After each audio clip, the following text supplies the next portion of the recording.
నెల్లూరు జిల్లా కావలిలో స్వతంత్ర అభ్యర్థిగా బరిలో దిగబోతున్నారు పసుపులేటి సుధాకర్. ఇప్పటికే నియోజకవర్గంలో విస్తృతంగా ప్రచారం చేస్తున్నారు. అధికార వైసీపీ ఎమ్మెల్యే దోపిడీ చేస్తున్నారని ఆరోపిస్తున్నారు. ప్రజలే స్వచ్ఛందంగా తనను గెలిపించడానికి ముందుకు వస్తున్నారని పసుపులేటి సుధాకర్ ధీమా వ్యక్తం చేస్తున్నారు. ఇక మరోవైపు పసుపులేటికి మద్దతుగా వరుస చేరికలు జరుగుతున్నాయి. దీనిపైన మరింత సమాచారాన్ని మా కరెస్పాండెంట్ మురళీకృష్ణ అందిస్తారు. ఎన్నికలకు సమయం దగ్గర పడింది. నోటిఫికేషన్ కూడా అత్యంత తొందరలో రానుంది. ఈ నేపథ్యంలో ఉమ్మడి నెల్లూరు జిల్లాలో రాజకీయాలు హీటెక్కాయి. ముఖ్యంగా కావలి నియోజకవర్గంలో సై అంటే సై అంటున్నారు నేతలు. ప్రత్యేకంగా ఇక్కడ నుంచి అధికార పార్టీ నుంచి ఒకవైపు, ప్రతిపక్ష పార్టీ నుంచి మరోవైపు పోటీ చేస్తున్నటువంటి నేపథ్యంలో తాజాగా బీసీ నేత పసుపులేటి సుధాకర్ స్వతంత్ర అభ్యర్థిగా పోటీ చేసేందుకు రంగం సిద్ధం చేసుకుంటున్నారు. ప్రస్తుతం మనతో పాటు పసుపులేటి సుధాకర్ ఉన్నారు. అదేవిధంగా ఇటీవల కాలంలో వరుసగా కూడా చేరికలు జరుగుతున్నాయి. వీటికి సంబంధించినటువంటి నేతలంతా కూడా ఉన్నారు. పసుపులేటి సుధాకర్తో అయితే మనం మాట్లాడదాం. సరే చెప్పండి, కావలి నియోజకవర్గంలో ఇప్పటి వరకు రాష్ట్రంలో ఎవరు కూడా స్వతంత్ర అభ్యర్థిగా పోటీ చేస్తున్నారని ప్రకటించినటువంటి పరిస్థితులు లేవు. ఈ క్రమంలో కావలి నియోజకవర్గంలో స్వతంత్ర అభ్యర్థిగా పోబోతున్నారు. మీరు ఎదుర్కోగలరంటారా? చాలా మంచి ప్రశ్న అడిగారు మురళి గారు. అధికార పక్షానికి, ప్రతిపక్షానికి వీళ్ళిద్దరికి కూడా అధికారం ఇచ్చింది ప్రజలు. ఈ ప్రజలందరూ బడుగు బలహీన వర్గాలు. నేను కూడా బలహీన వర్గాల నుంచి ఉన్నటువంటి వ్యక్తిని. నేను బలహీన వర్గాల నుంచి వచ్చిన వ్యక్తిని కాబట్టి నాకు ఈ రెండు పార్టీలు కూడా నాకు టికెట్ ఇవ్వలేదు. కాబట్టి ప్రజలు నీకు వాళ్ళు టికెట్ ఇచ్చేదేంది, నిన్ను మేము గెలిపించుకుంటాము, నువ్వు రా అని చెప్పని ప్రజలంతా కూడా నా వెంటుండి నడిపిస్తూ ఉన్నారు. కాబట్టి ఆ పార్టీలకి నేను భయపడాల్సిన పని లేదు.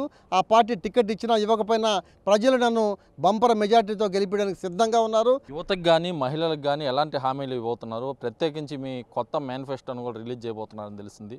ఈ యువతకి, మహిళలకి, కావలి పట్టణ వాసులకి ఎలాంటి హామీ ఇవ్వబోతున్నారు?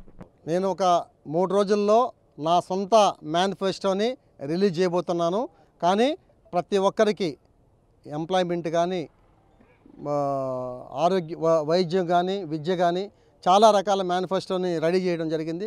ఒక 3 రోజుల్లో మీకు తెలియజేస్తాను. అంటే ఇప్పటి వరకు మీ దగ్గరికి భారీగా వచ్చి చేరికలు జరుగుతున్నాయి అంటున్నారు. అధికార పార్టీ నుంచి వస్తున్నారు, ప్రతిపక్ష పార్టీ నుంచి వస్తున్నారు అంటున్నారు.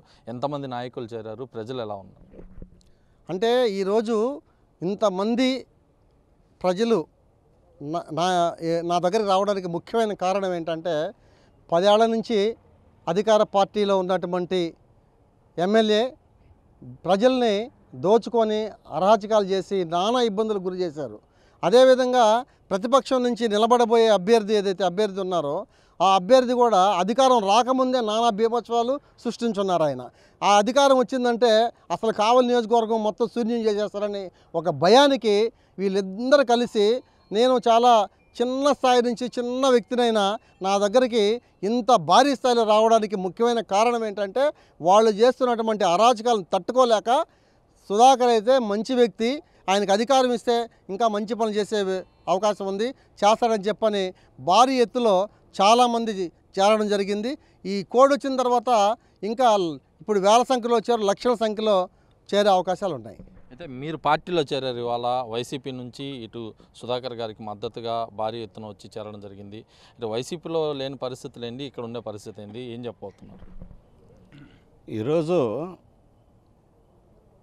4 సంవత్సరాల 10 నెలలు అయింది గవర్నమెంటు. కానీ ఎమ్మెల్యేలు వస్తూ ఉన్నారు, చూస్తామని వెళ్ళిపోతుండే. కానీ ఏ రోజు కూడా ఈ లైట్ వేయాలా, ఈ రోడ్డు వేయాలని అభివృద్ధి లేదు. ఏమీ లేకుండానే ఆ సుధాకర్ అన్న వచ్చి కొన్ని లైట్లు వేయటం కానీ, కొంతమందితో మాట్లాడటం కానీ, ఎవరైనా ఒక కుటుంబంలో భర్త చనిపోయినా, చిన్నపిల్ల ఫంక్షన్లు అయినా, ఇంకోటైనా కూడా ఏమి కావాలన్నా నేను చేస్తానని చెప్పి కొంతమందికి హెల్ప్ చేసి, కొంతమంది ఇళ్ల కింద రేకులు తీసి ఇచ్చి అవి చేశాడు. మేము ఆయనకు సపోర్ట్ చేయాలి కానీ ఆ చేసే వ్యక్తికి ఒట్టి మాటలకే వాళ్ళకి మేము ఎందుకు సపోర్ట్ చేయాలని, మేము దాన్నే ఆ దిశలో పయనించాలని మేము ఈరోజు అన్నకాడికి వచ్చాం, పసుపులేటి అన్నకాడికి. ఎన్నికల్లో గెలిచి తీరుతాం, కావలి నియోజకవర్గాన్ని భారతదేశంలోనే ఆదర్శంగా తీర్చిదిద్దామని చెప్పి ప్రత్యేకంగా పసుపులేటి సుధాకర్ చెప్తున్న పరిస్థితి అయితే ప్రస్తుతం కనిపిస్తుంది. వీడియో జర్నలిస్ట్ జోష్తో కలిసి మురళీకృష్ణ, బీఆర్కే న్యూస్, నెల్లూరు జిల్లా కావలి నుంచి.